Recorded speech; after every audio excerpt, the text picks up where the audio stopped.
Welcome to BTB news. Veligonda canal ribbon cut చేసి CM Chandrababu Naidu పనులు ప్రారంభించారు. నేడు మార్కాపురం, పోలవరం జిల్లాలు ఏర్పాటు చేస్తానని చెప్పానని, మాట నిలబెట్టుకుంటానని ముఖ్యమంత్రి చంద్రబాబు నాయుడు అన్నారు. మార్కాపురం జిల్లా వెలిగొండ ప్రాజెక్టులో ఫెడరల్ కెనాల్ లైనింగ్ పనులకు ముఖ్యమంత్రి చంద్రబాబు శంకుస్థాపన చేశారు. అనంతరం మార్కాపురం ప్రజావేదిక సభలో ఆయన మాట్లాడారు. మార్కాపురం జిల్లా ప్రజలు నాకు ఘనస్వాగతం పలికారు. నాకు చాలా ఆనందంగా ఉంది. ఈ రాష్ట్రానికి పూర్వవైభవం రావాలంటే అందరూ సహకరించాలని అప్పుడే చెప్పాను.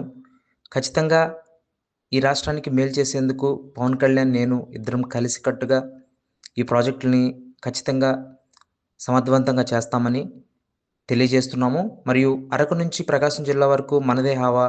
ఖచ్చితంగా వచ్చే ఎన్నికల్లో ప్రకాశం, మార్కాపురం జిల్లాల్లో 100% స్ట్రైక్ రేట్ కావాలని అన్నారు.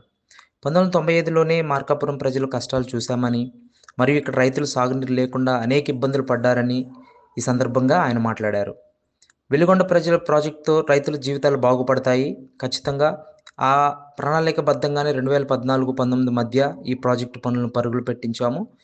అయితే గత ప్రభుత్వం తర్వాత 2019-24 మధ్య పనులు మూలన పడ్డాయి.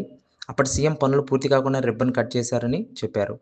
వెలిగొండ పనులు పూర్తయ్యాయని, ఇక్కడ రైతులకు పంగనామాలు పెట్టారు అని అన్నారు. మేము మాత్రం ప్రాజెక్టుల విషయంలో మోసం చేయము. ఈ ప్రాజెక్టును 2 దశల్లో పూర్తి చేయాలని చంద్రబాబు నాయుడు నిర్ణయించారు.